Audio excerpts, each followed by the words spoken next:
Hi everybody, I'm Harow, Director of Tourism for Win Israel Fund.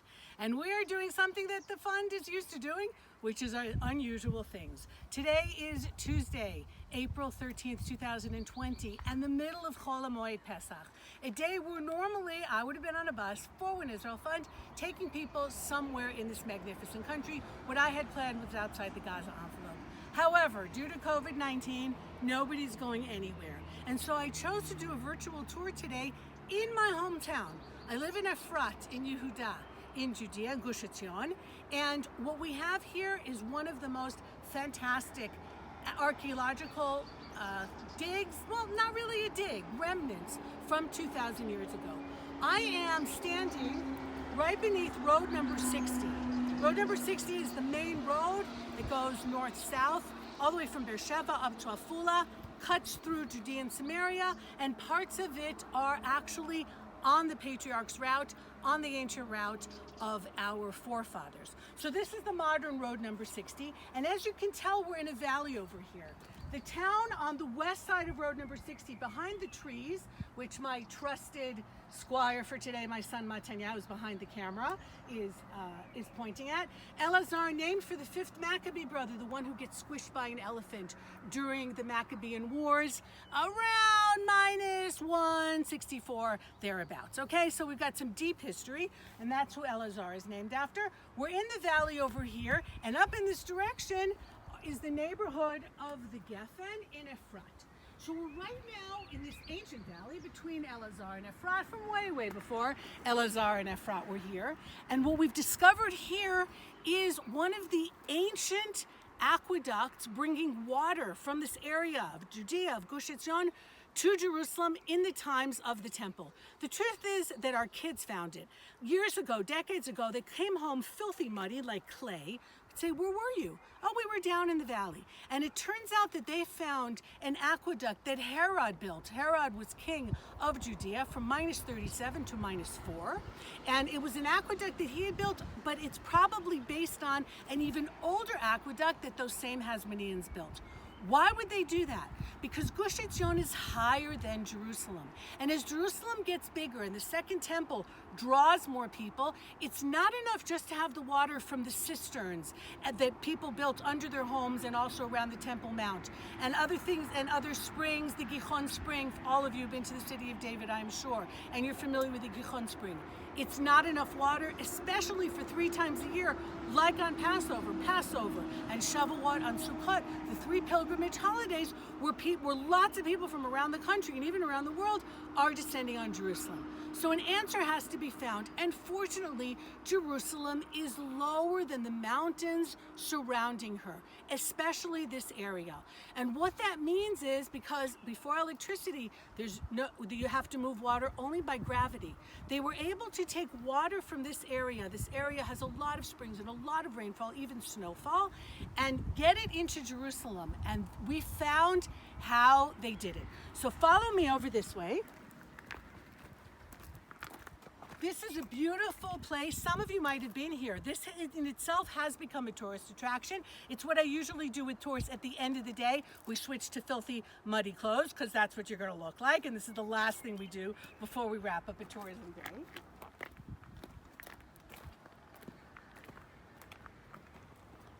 And we actually go into one of the shafts. There were a few ways of getting water into Jerusalem, and we're going to make a few stops in Efrat today and try and give you the gist of it. One of them is called the Biyar, one of the sources that led into Solomon's pools and then from there into Jerusalem. It's sourced from 3 springs, from rainwater and runoff and shafts, like I'm going to show you, that they gathered the water in the valley. Of course, water always flows down. And also from something brilliant that they did, which is trap water that comes in between the layer of rocks.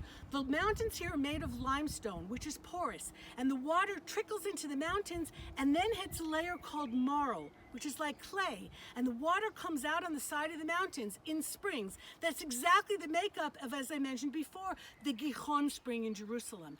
And so what they did here in a brilliant move is also get to build the aqueduct near the seams of the rock so that the water trickled in from the rock itself. So what we have over here, and it's locked for safety reasons, is the entrance to one of the shafts. And I think this is actually very indicative of our lives today, where we'd like to go to a lot of places, and a lot of places are locked and closed.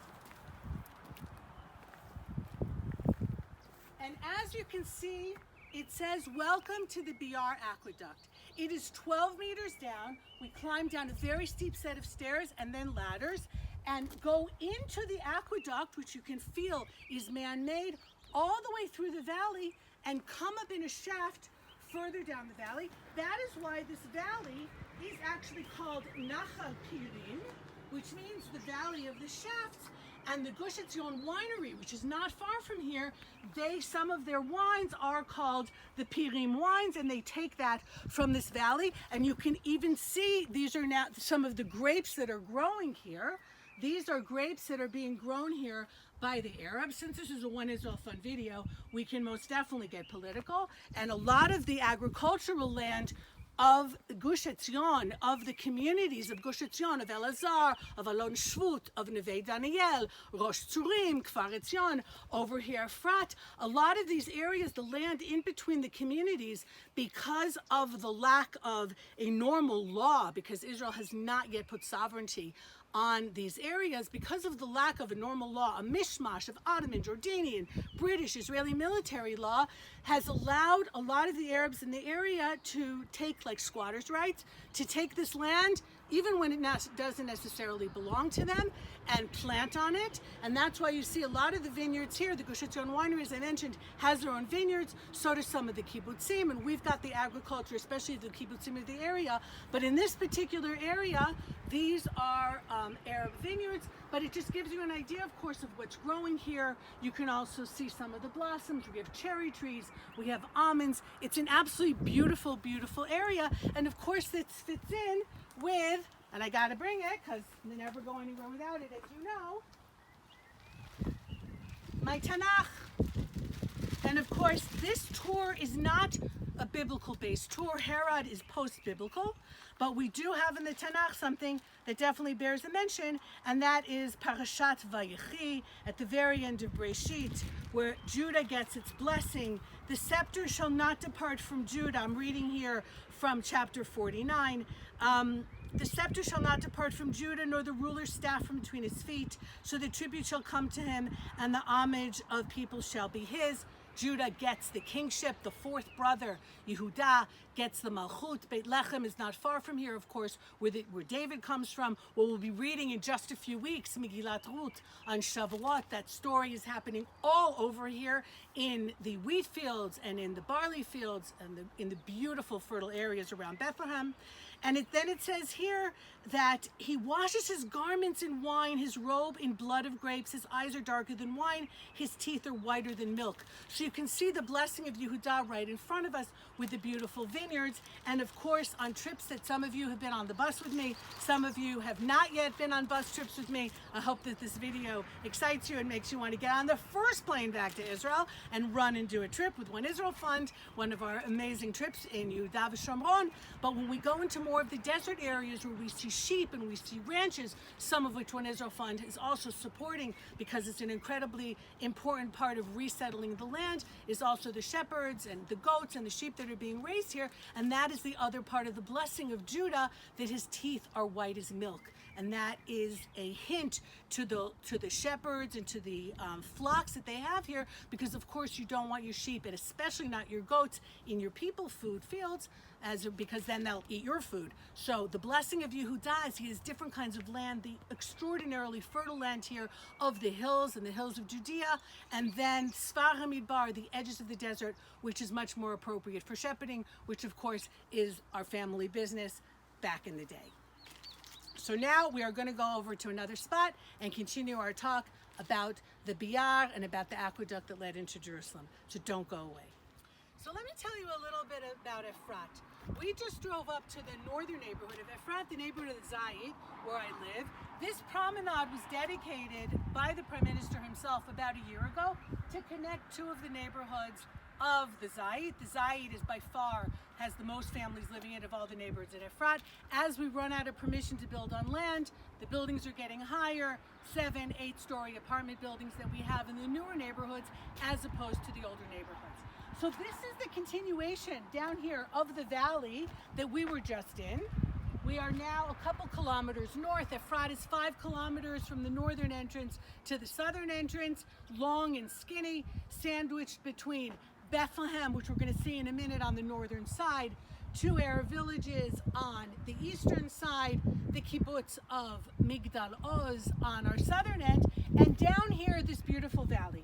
So we just saw the Biyar, and the Biyar was in constant use from the time of Herod all the way up through 1924. The British, under the Mandate, they fixed it up. They put in iron pipes, so it was used until 1967, continuously for over 2,000 years. That is pretty awesome. This section that we're going to look at right now is called Arub, El Arub, and this also fed into Solomon's pools, which a view of will be our last stop. You can see what we call the Amma, the outside trail, the outside aqueduct, as opposed to the Biyar. A lot of it was underground, and as we saw the entrance to the tunnels and the shafts, here you can see like 2 stone walls, and in the middle of them a trench. For those of you who are familiar, let's say you've been to Caesarea, to Caesarea, and there's that beautiful Roman aqueduct on the beach, right? Everyone's familiar with that. Great photo op. It's the same kind of idea, but it's down in the mountain. It's down in the valley. Of course, it's in the valley so that as much water as possible flows into it. This was a phenomenal feat of engineering. The gradient is 0.09%. Okay, to get from this area down into Solomon's pools and then later on into the old city of Jerusalem. The Temple Mount, for example, is 740 meters above sea level. This area varies anywhere between about 800 meters above sea level to 1,000 meters above sea level. If you look out on the ridge, you can see a tall tower. That is what we call Mitzvah Ha'elef. Right near there is a little viewing point that I'm sure many of you have been on. If you've been to Gush Etzion, you've been there. That is the watershed of the land of Israel. That is Derech Avot. Picture, if you will, for a minute.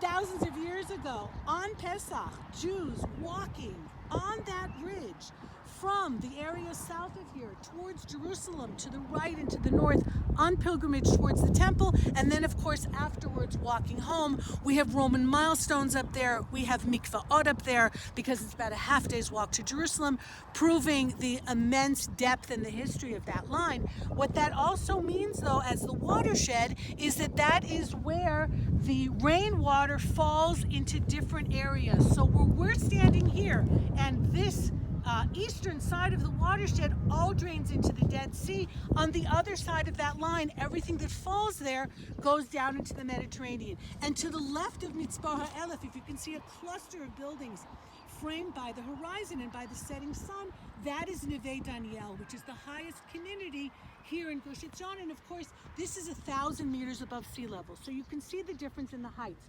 So the aqueduct, the Amma, that we focused in on before, is 40 kilometers long, even though it stretches just 10 kilometers as the crow flies.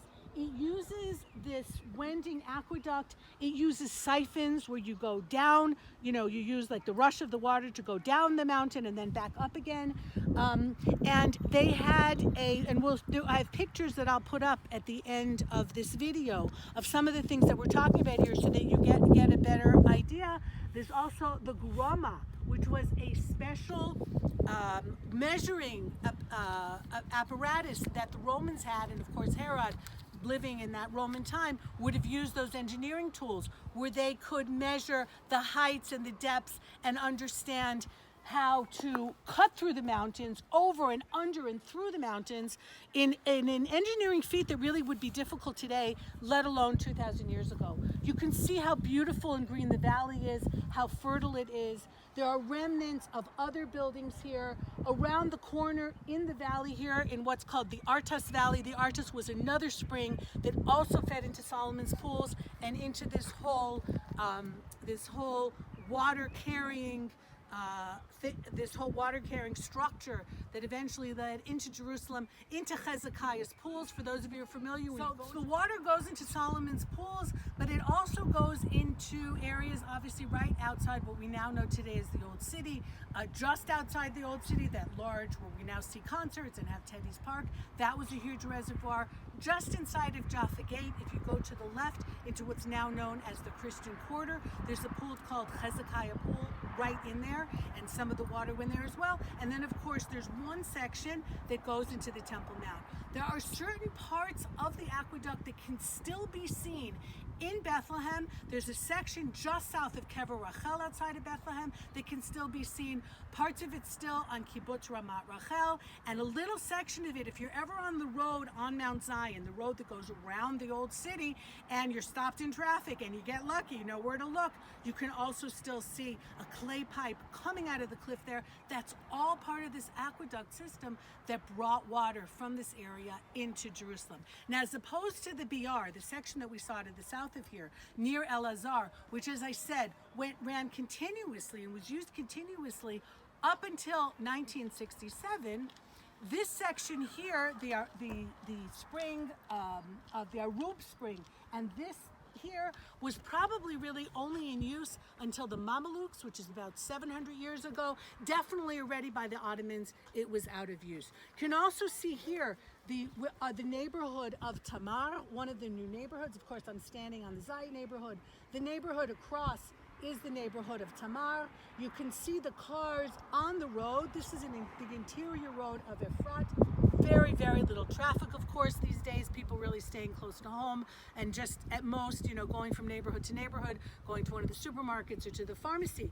But down below here, and you can see Israeli flags flying, these flags were just put up by the local council a few days ago in honor of Israel Independence Day, which of course is coming up in just a few days after Passover.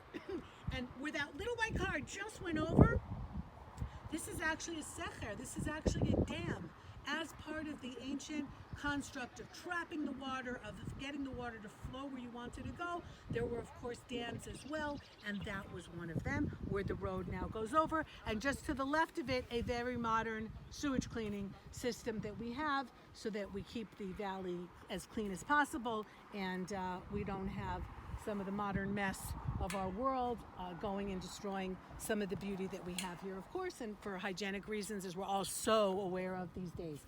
Now, if you look down in this direction, you can see the caravans of Yeshivat Siach on Givat Dagan. Just above that, they're the houses with the red roofs.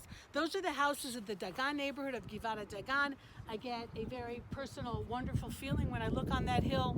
Almost 25 years ago, the summer of 1995, a few of us, there were 4 women who kind of led the whole thing, but there were a whole lot of other people involved. We got the headlines, but there were really too many people to mention. Involved hundreds of people. I was with Nadia Matar, Marilyn Adler, Sharon Katz, and many others. There was no neighborhood there. That was an empty hill because of its proximity to Bethlehem. The houses behind it are already Beit Lechem.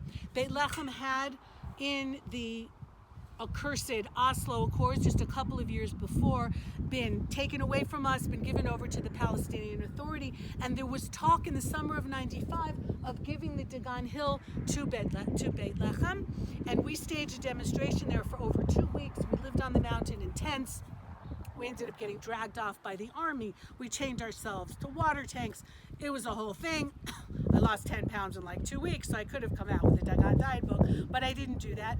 We were thrown off the mountain, but fortunately it wasn't given over to the Palestinian Authority. And so today it really gives me great joy to look at that neighborhood. My son and daughter-in-law are raising their family on the Dagan, and there's no better feeling than knowing the third generation of Harows living in Efrat have made their homes on that hill. And sometimes, little people doing something can make a difference, and that's something that I've tried to do personally here since I made Aliyah in 1988, straight to Efrat. Been very involved the entire time, 10 years on the local council, and doing whatever I can. And of course now that my kids are big, spreading it out, being a tour guide around Israel, being the director of tourism for One Israel Fund, so my emphasis is on Yehuda v'Shomron and on the communities in these mountains. There's still work to be done here, political work to be done, development of the communities, bringing people in. It's not simple, but it's worth everything. And we've brought Jewish life back to these places where literally our history is right under our feet, and we're just seeing just a little bit of it today. If you look down in the valley, again, it's hard the way the sun is right now, you might also see little huts. Some of those huts are Arabs that are living in them that are being paid by the European Union to live ostensibly kind of innocent little farmers watching over their fields. Think of like Boaz and Megillat Ruth, right? During the harvest season, you're actually living out in a hut in your fields. A lot of it isn't quite so innocent.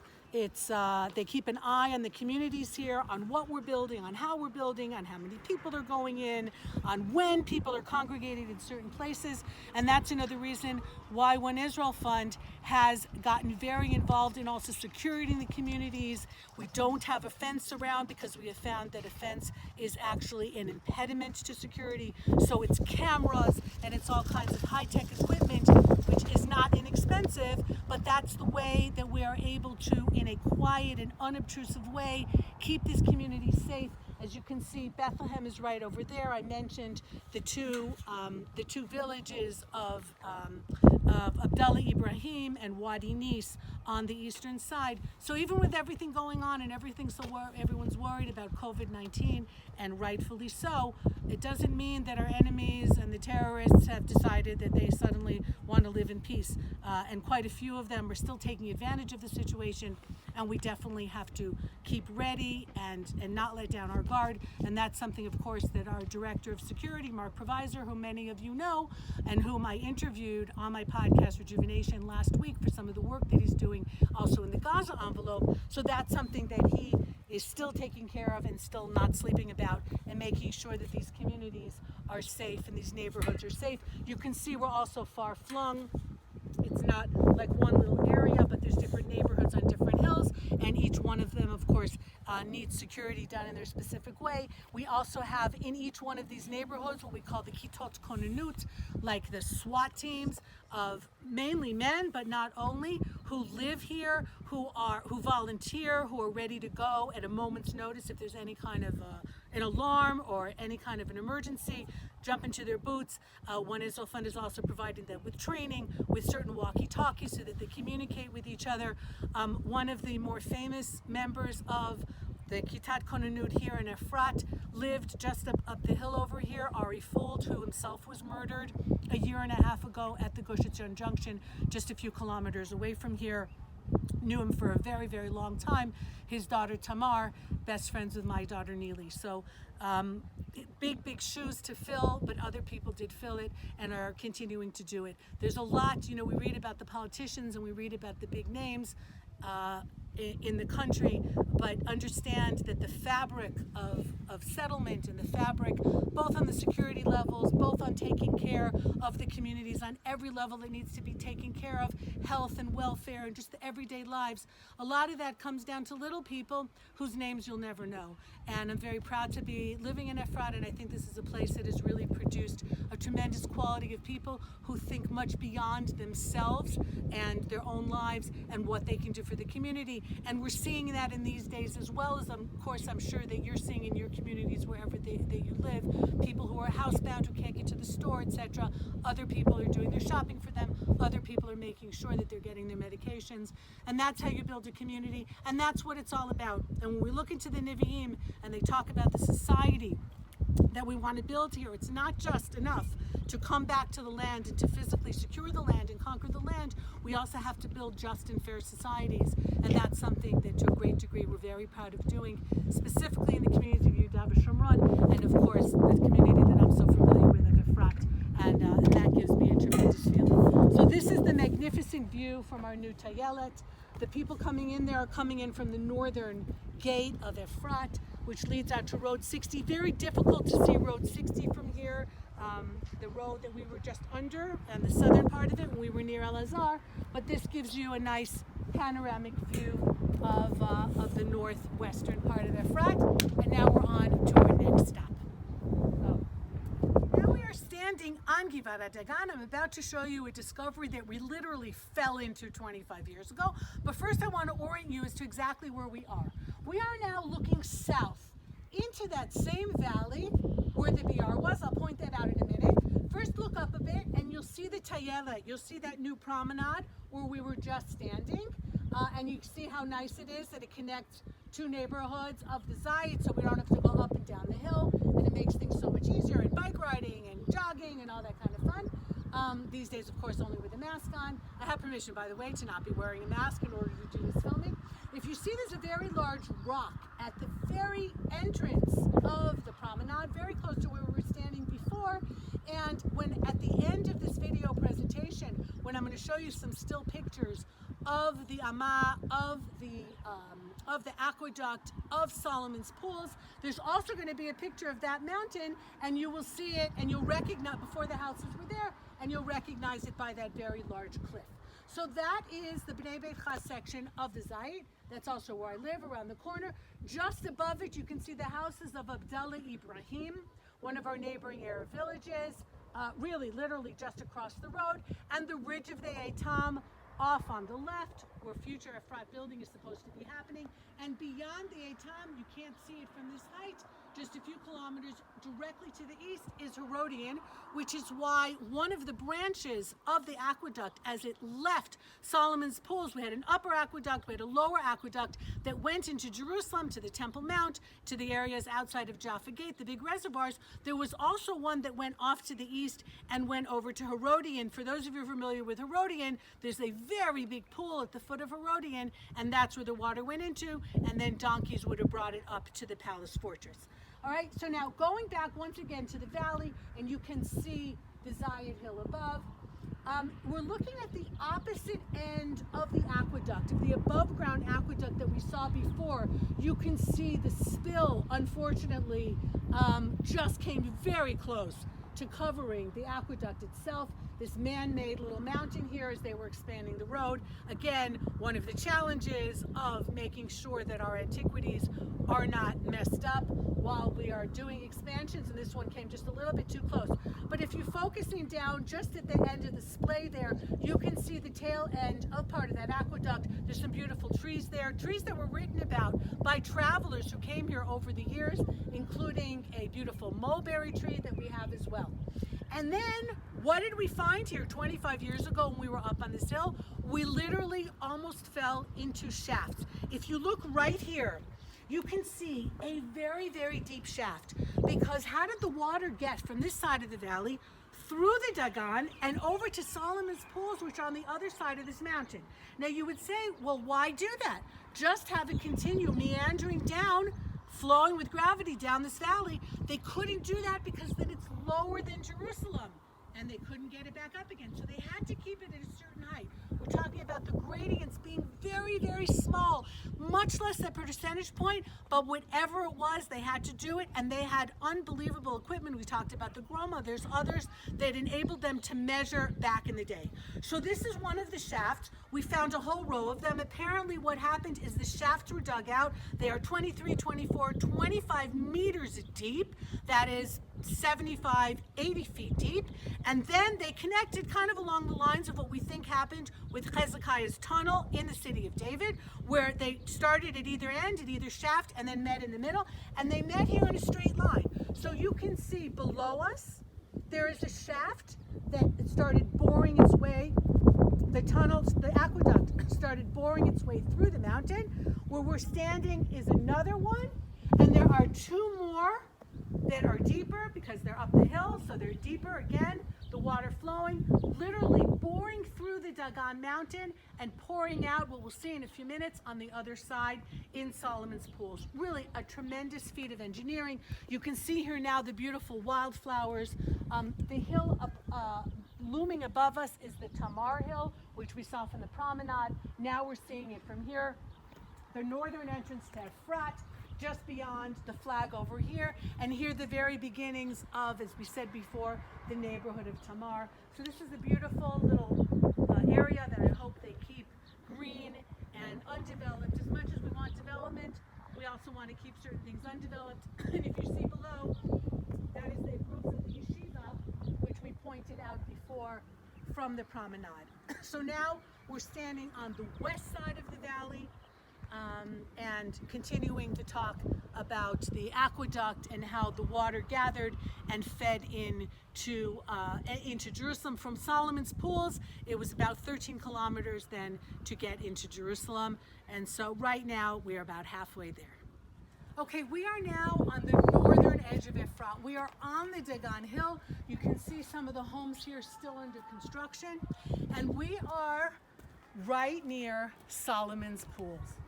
These grove of trees that you see here was planted 100 years ago during the Mandate period. At the end of this virtual tour, I'll be putting up pictures and you'll see what Solomon's pools looked like before the trees were there. 3 enormous pools holding 250,000 cubic liters of water. We used to picnic here before the Oslo Accords in '93. I've been in Efrat since 1988. We used to come here and picnic on Yom HaAtzmaut. Every once in a while we will get permission from the army and we'll be able to do some kind of tour there with soldiers accompanying us. Since this is area A, this is under the Palestinian Authority with Palestinian police. It is a magnificent Jewish archaeological and historical site from when the temple stood in Jerusalem, and we don't have access to it on a regular basis. We don't know if it's being destroyed. We don't know what's being done to it. It is one of the crimes of Oslo that these kinds of things were done, and we're seeing it right below our feet. Now you can see how the homes in Efrat are built. As I said, we've got 7 8-story buildings. These are some of the few what we call samud karka, some of the few homes that we're allowed to build at quite a high cost with gardens. But you can see that our neighbors have no such restrictions. The homes that they're building, the large yards that they have, the large gardens that they have. Do they own this land? We have absolutely no idea. There's no freeze on their communities. This is part of what upset so many people about areas A, B, and C, about how Israel has given over control of a good part of Judea and Samaria over to the Palestinian Authority. We'll see what happens with the deal of the century, if that comes through, if the map is tweaked. But this is part of the frustration that we have here, where we're building these communities. They are expensive, especially for young couples. They're expensive to have apartments here, and we're not even part of the official state of Israel, and it still costs a lot to live here. And then we look over here on the other side of the valley, where they are building absolutely mansions and taking over land, and nobody's saying anything if they're destroying antiquities, if they're stealing antiquities, if they're building on sites that are delicate in terms of water entrapment. The Solomon's pools and the aqueduct may not be in service anymore the way they were for those thousands of years, but there's still a water table, there are still springs, and this is still an area that there's a very, very delicate balance. The mountain aquifer that is down under let's say the Shvela or the greater Tel Aviv area, a lot of that water comes from the hills of Judea and Samaria, and of course we talked about going east, the catchment basin of the Dead Sea. And if you look at the mountains, that is Bethlehem right now, just below us. So many of these houses were not here. They've just been building tremendously over the last few years, and we have aerial photos to show it. We've also seen it. There are also factories here, as you can see over on your left, cutting stone, and who knows what that's doing to the environment, if they're following the same kind of environmental restrictions that Israel as a first world country does. We have absolutely no idea what's going over there in terms of pollution, in terms of sewage, etc. And over on this uninhabited hill, over to the east, this is the hill of the Etam. Efrat has land here. The problem is that to get to that land, we have to go through disputed land. That is up in the courts right now. Etam was one of the hills that was a possibility for building the temple on. So this just has so much history over here. The hill on the a little bit over below where the promenade was, incidentally, and it's like in between here and there. There's a beautiful valley with the remnants of a Byzantine monastery there from 1500 years ago. And a fascinating article that I read not long ago, that valley is possibly one of the contenders for where King Solomon kept his harem. I mean, think about it. He had quite a few hundred concubines. Where did they live, right? I bet you never thought of that before. So it's possible that in the valley of Artas here, in between the Dagan and the Tamar and the Zayit, is one of those places, and there's all kinds of reasonings for that. So you just feel history all around here. You feel Tanakh all around here, and you can also feel the sense of frustration over the situation, and also, as we said before, the needs for security. You see the antennas over here, and for a constant presence and a constant awareness of what's happening around us, but that's not stopping us. The fact that there are people here who don't want us to be here isn't stopping us from continuing to build, from continuing to plant, to raise our children here with love of the land, with love of our history, with love of the Torah, with love of our traditions and our religion, understanding and being familiar with as many places as we can go to in the land, and hopefully one day being able to go freely back into Solomon's pools to admire the tremendous engineering effort that went in there, and also to think about the fact that had we been here 2,000 years ago, or think about our forefathers that were here 2,000 years ago on pilgrimage to Jerusalem, on Pesach, the water that they drank, the mikvaot that they went to, how the Beit HaMikdash was cleaned up at the end of, let's face it, a bloody, messy day. Much of it was coming from this area. And it's a tremendous tie that Efrat, that Gush Etzion, that Yehuda has to Jerusalem. Because Jerusalem has given us so much. L'shana haba in Yerushalayim.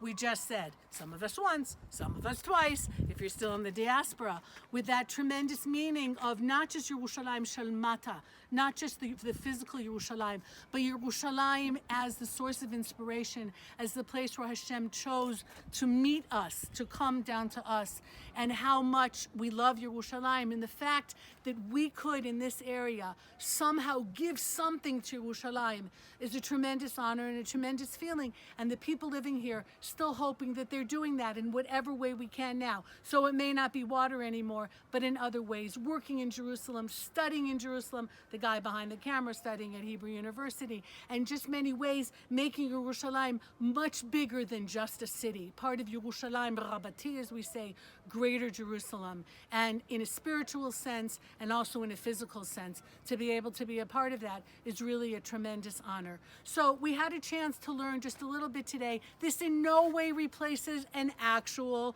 tour in Israel. And as soon as all this is over and as soon as travel starts again, I know that many of you have had to cancel plans. You were going to be in Israel for Passover, or you'd made plans for the summer.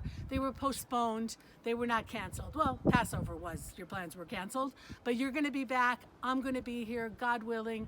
We'll get on the bus. We'll tour places, we'll meet the people, we'll see the artists. It's not a simple time for a lot of the people living here, people not working like yours truly, but we're all gonna get through this together. This is another bump in the road. It's a bump that we're sharing on the road of humanity. It's not just Israel's bump, but it is most definitely a very difficult time. And I know you will all continue to be supportive of One Israel Fund, of Israel, of Yehuda v'Shomron, of the Jewish people. So I want to wish you really from the bottom of my heart, first of all, health. Everybody should just be well and not get sick. And if you are sick, recover. And that's the first thing. Be amazing if the vaccine or the cure for this was found in Israel, but we really don't care wherever it comes from. That's fine too. And so that we can all recover from this in every way, and that you can come back and visit once again the land that you love so much. And if you are here, that we can continue to create this place and help it flourish and get back on our feet as soon as possible. So, Moadim L'Simcha, Chag Kasher V'Sameach. I hope that wherever you are, you're enjoying your Pesach, even though if it's not the ideal Passover that you'd have liked to have. And again, L'Shana Haba B'Yerushalayim, but for real. And in the meantime, Eve Harow, Director of Tourism for Win Israel Fund. I hope you enjoyed the video. Much rather be seeing you in person, but for now, this is going to have to do. Take care, everybody. See you around.